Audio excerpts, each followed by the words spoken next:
छड़ी हथ में सी पड़ी हुई ते छड़ी मैनू इत्थे लाई ते मैं भी उत्थे छड़ी लानी जिथे मैनू लगी सी।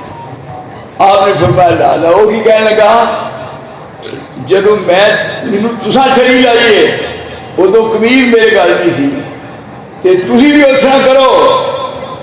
आपने कमीज लाता, एक वो अखबारी रिपोर्ट तो नहीं, कमीज लाता उन्हें बगैर पुछण दे रसूलुल्लाह दे नाल जनाब जफा मार लिया।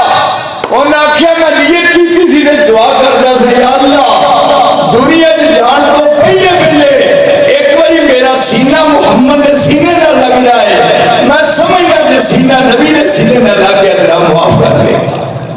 ये सारी दी सारी जमात इन्हां मदवियां दी, इन्हां डांगरियां दी, इन्हां अयालियां दी किस स्टेज पे आए ने फिर अमली तौर पर। देखो सानू हुक्मरान इहो जे मिले